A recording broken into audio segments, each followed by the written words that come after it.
सा एक उनकी यादगार के लिए ये बनाया गया। नहीं, ये नाला है। फील हो रहा है कि जंग से बचने के लिए इन्होंने यहाँ पे ये नाले जो हैं वो इस तरह के बनाए हुए हैं।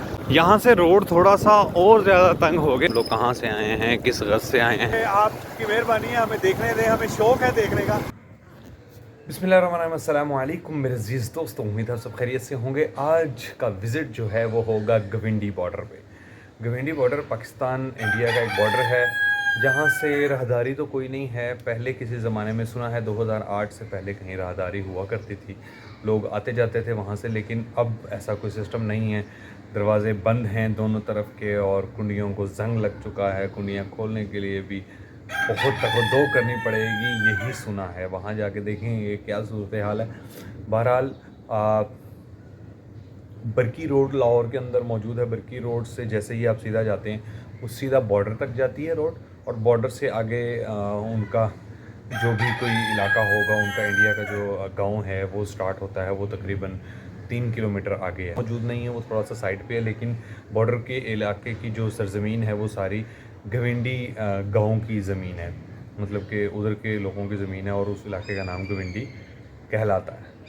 तो यूनिवर्सिटी के बाद इंशाल्लाह फिर जाएंगे वहाँ पे अपने दोस्तों के साथ और आपको विज़िट करवाएंगे। तो जनाब यूनिवर्सिटी से ऑफ हो गया, तो यही प्लान बनाया था कि यूनिवर्सिटी से ऑफ करके जाएंगे बॉर्डर और ज़ीरो लाइन को विज़िट करके आएंगे। अभी सबसे पहले सफ़र का आगाज़ किया और दुआ पढ़ लेते हैं, क्योंकि सफ़र में दुआ पढ़नी चाहिए हमेशा जब भी हम सफ़र स्टार्ट करते हैं। अल्लाहु अकबर, अल्लाहु अकबर, अल्लाहु अकबर, बिस्मिल्लाह वल्हम्दुलिल्लाह, सुब्हानल्लाज़ी सख़्ख़र लना हाज़ा व मा कुन्ना लहू मुक़रिनीन व इन्ना इला रब्बिना लमुनक़लिबून।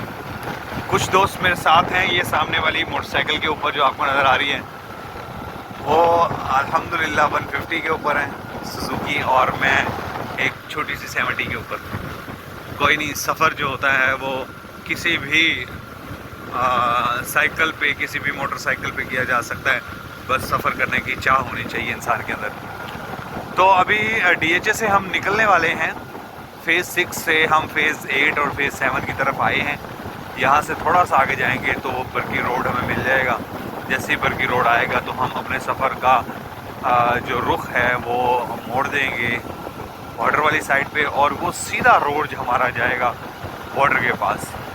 सुना है बरकी रोड के पास कोई भी इतनी ज़्यादा आबादी नहीं है रोड के इतराफ़ में।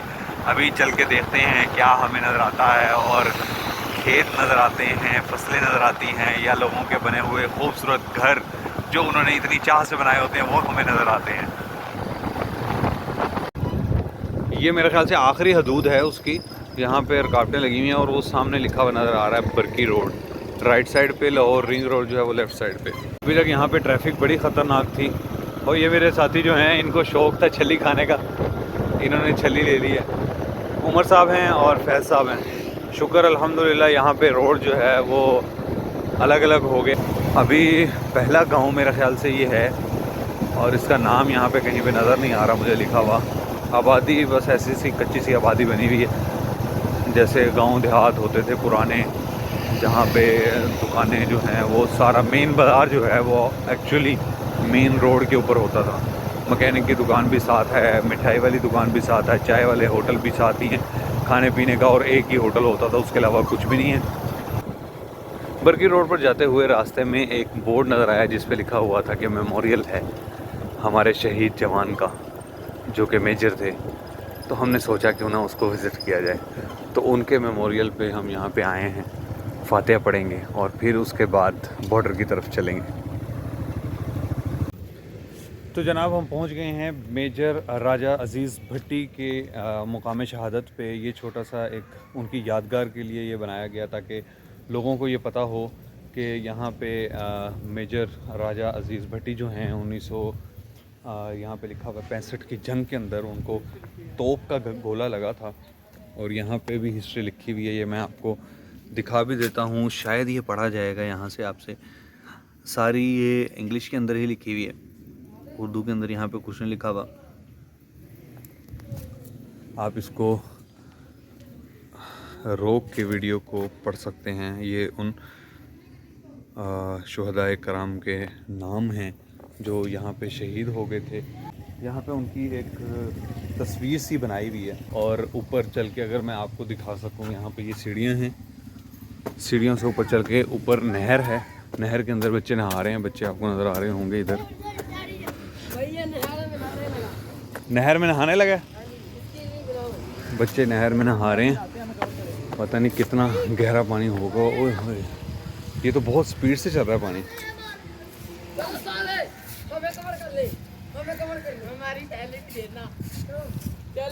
लें जी, बच्चों की फरमाइश के ऊपर बच्चे कह रहे हैं कि हमें कवर कर लें, हम नहर में छलांग लगाएंगे। कितनी गहरी है ये?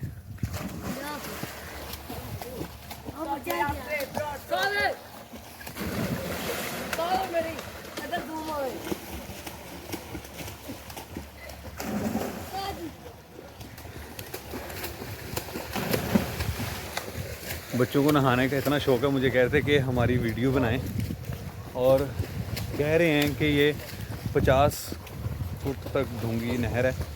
नीचे खड़े होके हमें गर्मी लग रही थी, लेकिन जब जैसे ही हम ऊपर आए हैं ठंडी हवा चल रही है, क्योंकि पानी जो है वो बहुत स्पीड से जा रहा है।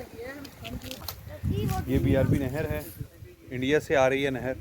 और यहाँ पे जब जंग हुई थी 1965 की, बहुत से लोगों की यहाँ पे शहादत हुई थी। तो आज ये एक मुकाम है छोटा सा जहाँ पे हम लोग आए हैं। अब हम चलेंगे इंशाल्लाह वापस, और वापस बरकी रोड के ऊपर निकल के बॉर्डर की तरफ चलेंगे। जनाब मेजर राजा अजीज़ भट्टी के शहादत के मुकाम से हम आगे हैं। आगे तो नहीं, खैर वहाँ से थोड़ा सा आपको वापस निकलना पड़ता है, फिर आप बरकी रोड के ऊपर आ जाते हैं। बरकी रोड पे जैसे ही आए हैं, नहर का पुल क्रॉस किया है। पुल की हालत जो थी बड़ी खस्ता थी, और मेरे ख्याल से उसके ऊपर तवज्जो की ज़रूरत है। तो बहरहाल उससे थोड़ा सा आगे जब पुल से नीचे उतरे हैं हम, यहाँ पे दोनों तरफ में आबादी ही आबादी है। मुकाम पे आके वो लोग सच्चे हैं जो कहते हैं कि आबादी भी है और आबादी नहीं भी है। इस तरफ आबादी है और इस तरफ आबादी नहीं है। इस तरह के इलाकों में जहाँ पे खेत और फसलें वगैरह होती हैं, वहाँ पे इस तरह की मशीनें जो हैं वो आम तौर पे हमें नज़र आती हैं। बहुत प्यारा रोड है और बहुत प्यारा मौसम है यहाँ पे। मुझे यूँ लग रहा था कि यार ये ट्रैफिक पता नहीं किस तरह की होगी यहाँ पे, क्योंकि ये मेरा फ़र्स्ट एक्सपीरियंस है बॉर्डर वाली साइड पे। मैं कभी बॉर्डर वाली साइड पे आया नहीं है।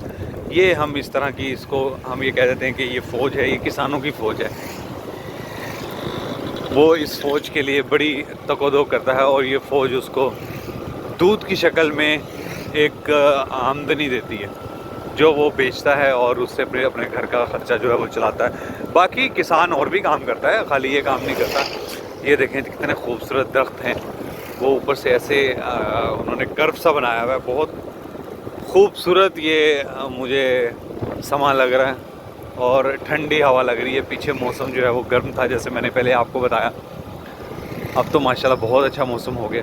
एक और पुल आ गया, ये पुल पता नहीं किस चीज़ का होगा, शायद एक और नहर होगी। यहाँ पे लिखा कुछ नहीं हुआ, यहाँ पे पानी है नहीं, ये नाला है, नाले का ये पानी है, और काला, आप ये कह रहे हैं कि काला शाह पानी है। और उसके अंदर जो मज्जें नहा रही हैं, जिनको हम भैंसे भी बोलते हैं, वो भी काली शाह हैं। वैसे तो काला ही कहते हैं, लेकिन काला शाह कहते हैं, थोड़ा सा मज़ा आ जाता है यार, अल्फाज बयान करते हुए थोड़ा सा अच्छा लगता है, मुझे अच्छा लगता है, तो इस वजह से मैं इस्तेमाल करता हूँ। यहाँ पे ट्रैफिक बहुत ज़्यादा नज़र आ रही है, गाड़ियाँ भी खड़ी हुई हैं। मेरे ख्याल से ये हडियारा गांव है। असल में पीछे लिखा नहीं हुआ कहीं पे, मैप पे मैंने देखा था कि थोड़ी देर बाद हडियारा गांव आ जाएगा, शायद ये वही है। गांव जो है वो कस्बे की शक्ल इख्तियार कर चुका है। यहाँ पे आबादी जो है वो बहुत ज़्यादा है, इतनी ज़्यादा नहीं है जितनी बाकी इलाकों के अंदर होती है।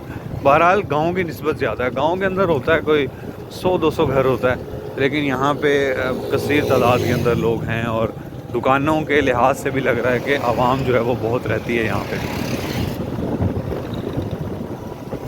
ये लाहौर शहर से बहुत दूर है, तकरीबन आपको 35 से 40 किलोमीटर आगे आना पड़ता है लाहौर से, फिर जाके ये जगह आपको मिलती है। ऊपर आसमान पे थोड़े थोड़े बादल मुझे नज़र आ रहे हैं, और कभी धूप आ जाती है और कभी बादल जो हैं वो धूप को अपने पीछे छुपा लेते हैं, और फिर हमें थोड़ा सा सुकून मिलता है, थोड़ी सी हवा जो है वो ठंडी मिलती है।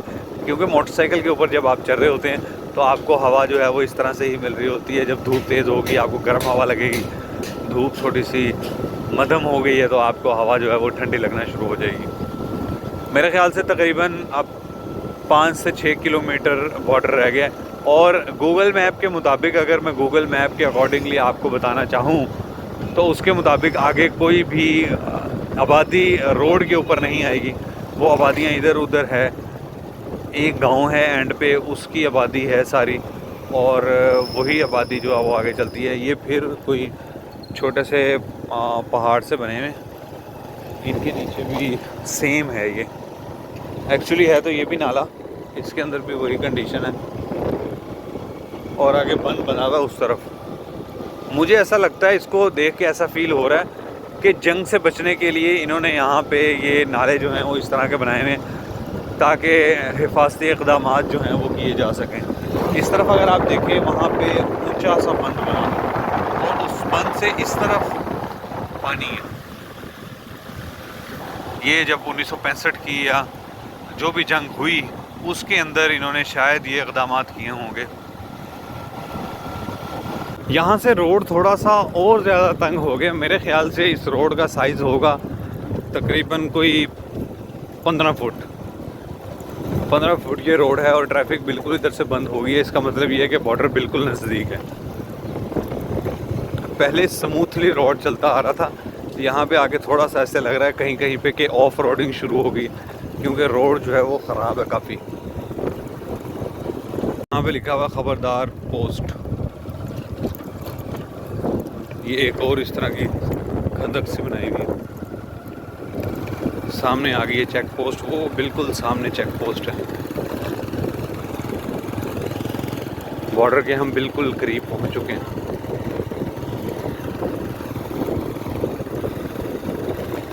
चेक पोस्ट पे रुकना पड़ेगा और उनको बताना पड़ेगा कि हम लोग कहाँ से आए हैं, किस गज़ से आए हैं, क्या हम चाहते हैं, क्या हमारा मुद्दा है, ये सारा कुछ उनको बताना पड़ेगा और शायद फिर हमें वो आगे जाने देंगे ज़ीरो लाइन पे। तो जनाब विज़िट कर लिया अल्हम्दुलिल्लाह, अल्लाह का शुक्र है। पहले तो आर्मी वाले मान नहीं रहे थे, रेंजर ख़ास तौर पे मान नहीं रही थी। आर्मी वाले जवान तो पीछे होते हैं, रेंजर नहीं ख़ास तौर पे मान रही थी कि आपको अलाउ नहीं है कि आप बॉर्डर पे जाएं, बॉर्डर पे या ज़ीरो लाइन पे आप नहीं जा सकते। हमने उनसे काफ़ी रिक्वेस्ट की और तकरीबन 1 घंटा हम वहाँ पे खड़े रहे हैं इसी इंतज़ार में कि हमारी बात जो है वो मान ली जाएगी, हमें अंदर भेज देंगे। कभी लगता था कि ये हमें भेज देंगे, कभी लगता था कि नहीं हमें नहीं भेजेंगे। तो जवान अंदर सो रहे थे, उनको कोई मिलने के लिए आए हैं साहब, उन्होंने कहा कि फलां बंदे को बुलाएं। तो उनको जब बताया गया कि आपको कोई मिलने के लिए आया, वो बाहर आए नींद से उठ के और उन्होंने अलाउ किया हमें कि हम बॉर्डर के ऊपर जा सकते हैं। और बॉर्डर पे जाने के लिए हमारे साथ एक जवान थे, वो बॉर्डर बिल्कुल ज़ीरो लाइन तक गेट के बिल्कुल पास हम चले गए थे, लेकिन उन्होंने कहा कि इससे आगे आप नहीं जा सकते। अगर आपने कोई हरकत भी की, उस तरफ कोई इशारा भी नहीं करना। तो उन्होंने कहा कि रूल्स एंड रेगुलेशन होते हैं बॉर्डर के, जो कि बहुत ज़्यादा ज़रूरी होते हैं। उमर साहब ने बहुत ज़्यादा मेहनत की है कि हम बॉर्डर पे विज़िट कर सकें। ज़्यादा बात जो है वो उमर साहब ने की, उनके साथ रिक्वेस्ट की कि आपकी मेहरबानी है, हमें देखने दें, हमें शौक़ है देखने का। वो हमें कहते रहे कि यार इधर पीछे कुछ भी नहीं है, जैसे यहाँ पे ये घास फूस लगा हुआ है इसी तरह से होगा, आगे कुछ भी नहीं होगा। फिर खैर वो फैज़ साहब के इलाके के भी निकल आए साहब, फिर वो हमें लेके गए जैसे हमें इजाज़त मिली। वो बॉर्डर पे हमने विज़िट किया और इतना सुकून था वहाँ पे, चिड़ियों की आवाज़ें। वो 6th क्लास के अंदर ही हमने पढ़ा था। एक बादशाह के बेटे ने अपने बेटे को भेजा किसी के पास, तो वो जंगल में ले गया, कहता है तुम्हें सूरज को ज़मीन को गर्म करने की आवाज़ भी आनी चाहिए। उस तरह से इतना सुकून था यहाँ पे। तो माशाल्लाह काफ़ी अच्छा विज़िट रहा हमारा। मैं तहे दिल से शुक्रिया अदा करता हूँ ये दोनों मेरे दोस्त का कि मेरे साथ आए हैं और इन्होंने यहाँ पे टाइम स्पेंड किया है। और ख़ास तौर पे शुक्रिया दोनों का बहुत ज़्यादा बनता है, क्योंकि उमर साहब ने रिक्वेस्ट की है और फैज़ साहब के वो इलाके के निकल आए। तो सर कनाडा सर उमर को देना चाहेंगे हाँ जी, क्योंकि नेगोशिएशन बहुत ज़रूरी है। बिल्कुल ऐसे, बिल्कुल ऐसे। तो इंशाल्लाह आज की वीडियो के लिए इतना ही, फिर मिलते हैं अगली किसी वीडियो में एक नए मुकाम पे कुछ नई बातों के साथ। तब तक के लिए इजाज़त दें, अल्लाह हाफिज़।